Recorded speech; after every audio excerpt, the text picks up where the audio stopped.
지금은 이제 그 외국환거래법 두 번째 시간입니다.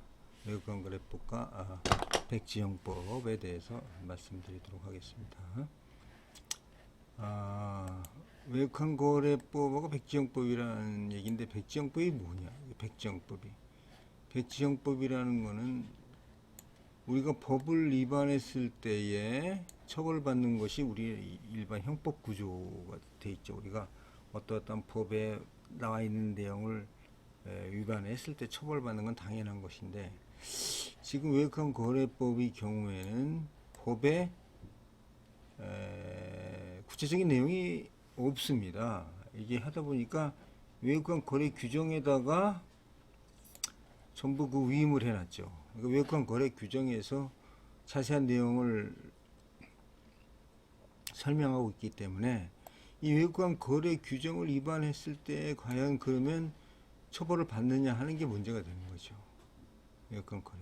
그러니까 이 외국환거래법하고 거기서 기획재정부 장관의 위임을 받아가지고 규정을 만드는데, 이 외국환거래법을 거래 규정을 위반했을 때 이게 처벌을 받는다는 그런 의미가 바로 그 백지형법의 의미입니다. 그러다 보니까 이것은 이제 그 판례에 의해서 그 확립이 된 내용입니다. 이렇게 우리나라 대법원의 판례에 의해서 외국환거래 규정도 그러면 형법이나 마찬가지다 하는 얘기죠. 그래서 이제 외국환거래법이 어려운 겁니다. 외국환거래 규정이 굉장히 두껍고 복잡한데, 이 외국환거래 규정을 위반했을 경우에는 외국환거래법을 위반한 거랑 똑같이 처벌하겠다라는 것이 바로 백지영법의 개념이게 되는 거죠. 그러다 보니까 외국환거래 규정 자체도 그러면 어떻습니까? 외국환거래법 규정 자체도 이게 합리적으로 그리고 가장 그 공정하게 만들어야 된다는 그런 문제가 있는 거죠. 이걸 좀 설명을 쭉 한번 읽어보겠습니다.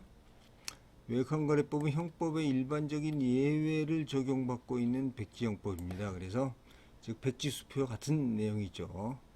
외국환거래법에서는 그 일정한 형벌만 규정하고 있고, 그 형벌이 전제되는 요건의 일부 또는 전부를 기획재정부 장관의 고시인 외국환거래 규정에서 정하고 있습니다. 그러니까 외국환거래 규정을 위반하면은 이런 처벌을 받는다, 이렇게 되는 거죠. 즉 형법의 처벌 내용인 구성요건이라는 것이 형법에 그 나오는 얘기인데, 처벌의 구성요건을 구성하느냐 하는 문제가 이제 많이 그런 문제로 나오는데, 설명하기는 좀 그렇고, 외국환거래 규정에 그 내용을 규정하고 있다는 얘기죠. 그래서 외국환거래 규정을 위반하는 경우에는 바로 법을 위반한 것과 똑같은 형벌을 받게 된다는 것입니다. 그러다 보니까 이 우리 대법원 판례가 여러 개가 있습니다만은 외국환거래 규정의 법적인 검토에 대해서 2006년도 판례를 한번 보도록 하겠습니다.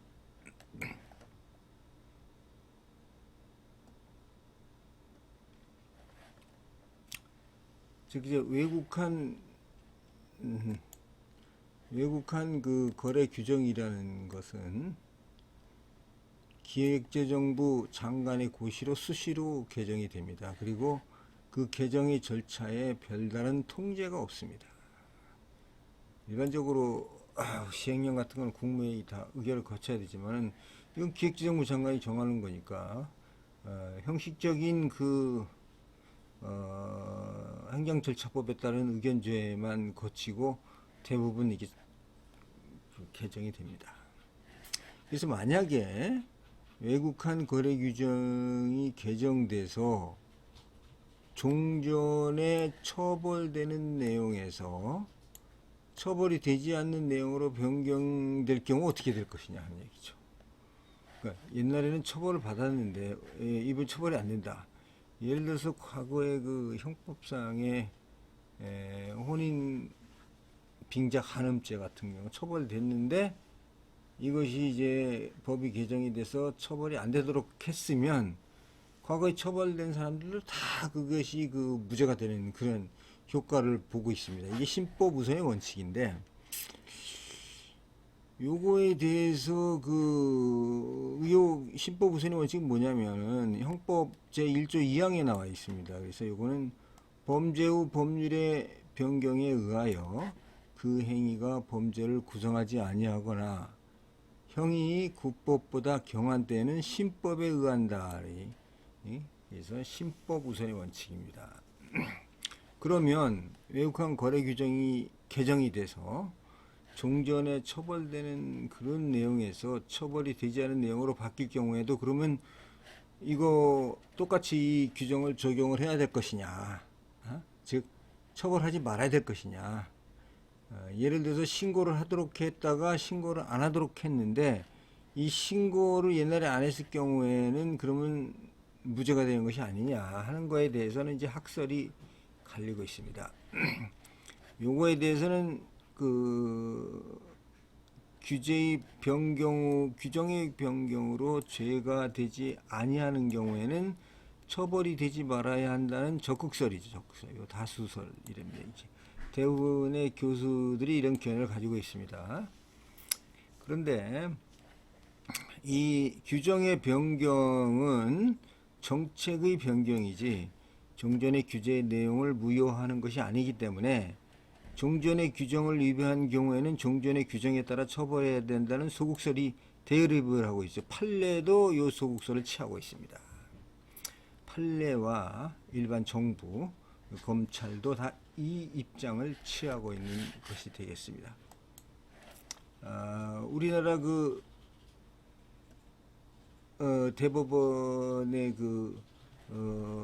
판례 내용을 보면은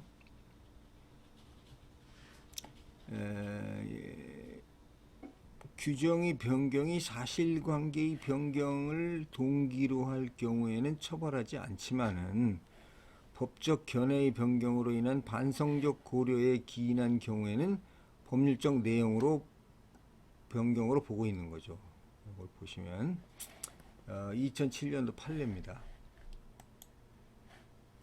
2007년도 대법원 판례 보면은 외국한 거래 규정의 개정으로 거주자가 수출대금의 영수를 위해서는 외국 통화 표시 수표를 휴대 수입 이외의 방법으로 수입하는 경우에는 한국은행 총재의 허가를 종전에는 받았지만 받을 필요가 없게 된 경우에 이렇게 개정이 됐죠. 그러니까 외국 통화 표시 수표를 휴대 수입 이외의 방법으로 수입하는 경우에는 한국은행 총재 허가를 받아야 되는데 이게 받을 필요가 없다 이렇게 규정이 됐을 경우에 이는 법률 이념의 변천으로 종래의 규정에 따른 처벌 자체가 부당하다는 반성적 고려에서 비롯된 것이기라기보다는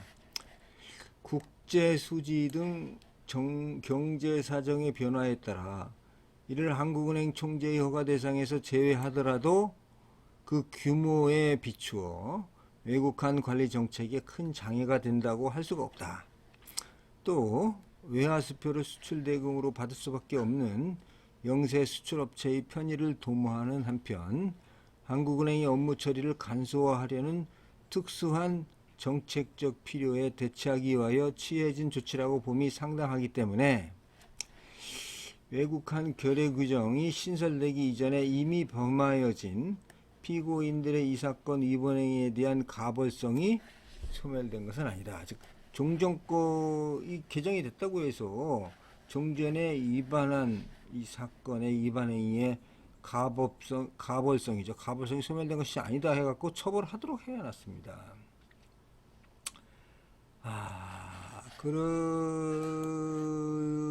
그러니까 이거는 이제 일반 형법의 기본 원칙, 그 형법 제1조 2항에 나와 있는 신법 우선의 원칙도 대법원 판례에 의해서 일반적으로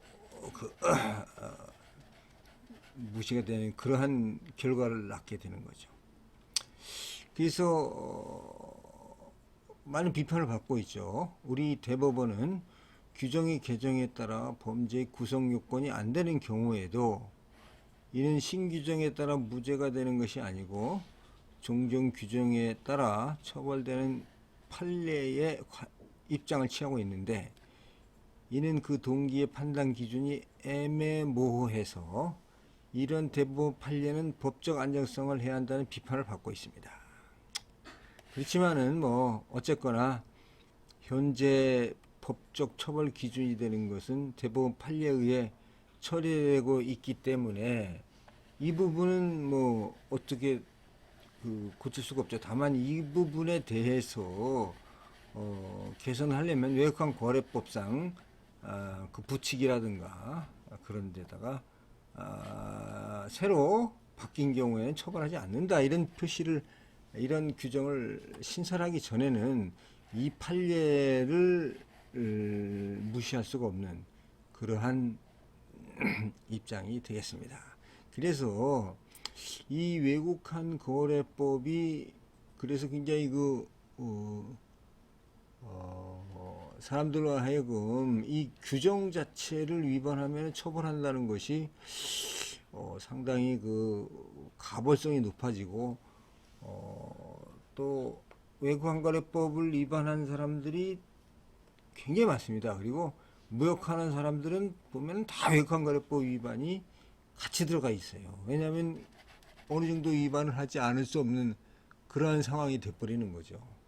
그래서 요거에 대해서는 저희 개인적인 생각은 이 외국환 거래 규정의 어떤 백지형법적 성격 없애는 것이 외국환 거래법에 바로 이렇게 바뀌는 경우, 즉 범죄가 안 되는 것으로 바뀌는 경우에는 처벌을 하지 않는다라는 구체적인 명시조항을 삽입을 해야 된다. 이거는 국회의원이 할 일이지만은 저는 그렇게 생각을 하고 있습니다. 그런 특성을 가지고 있다. 그래서 지금 현재로 봐서는 어쨌거나 대법원 판례에 따라서 외국환 거래 규정을 위반하면 처벌을 하고, 또 이것이 과거에 위반한 사건, 즉 어떻게까지 봐야 되냐면 개정 전에 위반함이 있었는 것까지 봐야 된다는 거죠. 이번에 그러니까 외국환 거래법은 신규 법 규정만, 외국환 거래 규정을 갖고 있는 게 아니고 종종 규정은 어떻게 됐는지도 알아야 된다는 거예요. 그래서 종종 규정에 위반했으면 처벌을 한다는 거죠. 최근에 바뀐 거 5년 이내 것은 종종 규정과 현행 규정을 같이 봐야 된다는 그러한 상당히 어려운 문제점이 생기는 것이 바로 이러한 백지 형법적인 이 처벌의 결과라고 보겠습니다. 다음은 외환의 개념입니다. 외환은 외국환, foreign exchange라고 하죠. 여러 가지 의미로 사용되고 있는데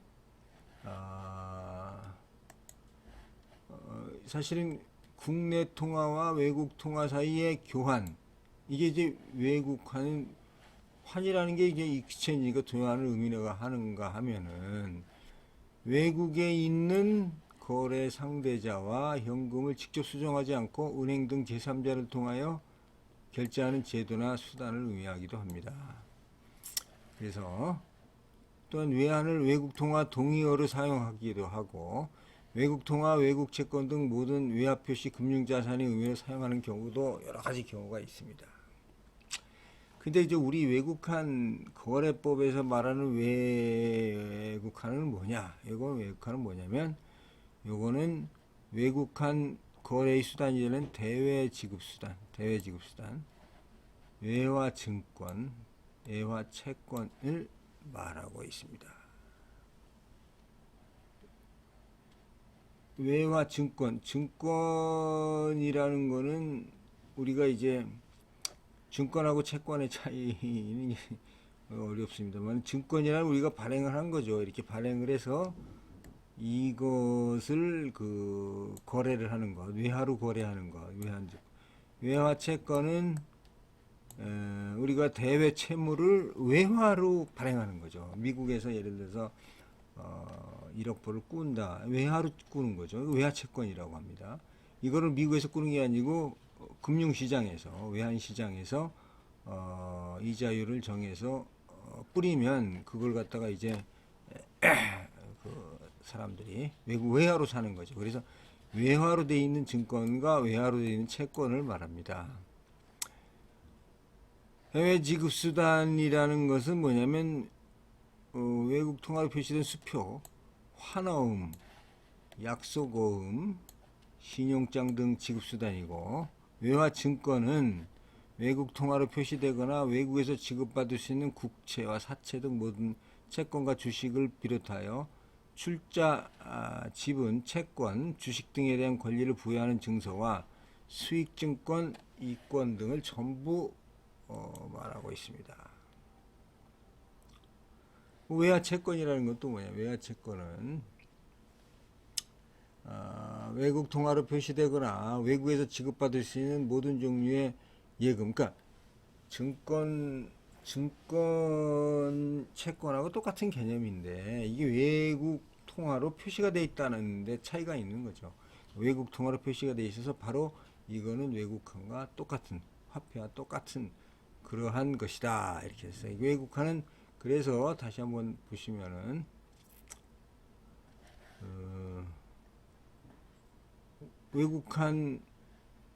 외국화는 대외 지급 수단, 외화증권, 외화채권입니다. 세 가지라고 얘기하고 있다. 이거 옛날에 객관식 시험으로 많이 나왔던 그런 사항이 되어 있습니다. 그 다음에 외국한 거래법령의 관리 체계를 보겠습니다. 앞서도 그 말씀드린 바와 같이 외국한 거래법이 있고 또 외국한 거래법 시행령이 있습니다. 시행령은 외국한 거래법에서 위임된 사항과 그 시행에 관하여 필요한 사항을 그 목적으로 하고 있고 외국한 거래 규정이 또 있는데 외국한 거래 규정은 외국한 거래법과 그 시행령에서 위임된 사항과 그 시행에 관하여 필요한 사항을 정함을 목적으로 합니다. 그리고 물론 이제 그 외에 그 외국한 거래 취급 세칙이 있는데 이거는 별로 그렇게 중요하지는 않습니다. 중요하지 않고 거래 즉 한국은행이라든가 이런 그 외국한 은행에서 업무를 처리하는 절차에 의한 것이기 때문에 일반 국민은 그게 크게 중요하지 않은 그런 사항으로 생각이 되고 있습니다. 그러니까 외국한 업무 처리 절차가 외국한 거래 업무 취급 세칙에 필요한 사항을 정하고 있다는 거죠.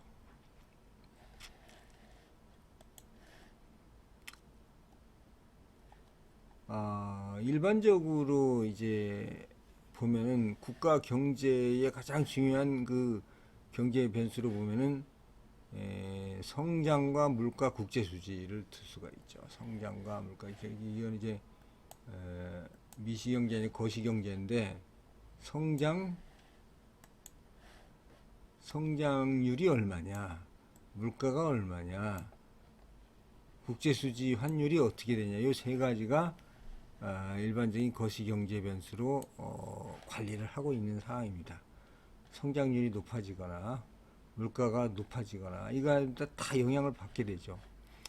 특히 이제 최근 뭐 여러분 코로나 때문에 물가가 많이 올라가지고 이 환율이 계속해서 떨어지는 그런 결과가 많이 야기가 되고 있는데 성장은 또 정체가 되고 있고 이게 어떻게 보면 경제 어려움을 이렇게 설명을 하면 쉽게 이해할 수가 있다 이렇게 생각이 됩니다.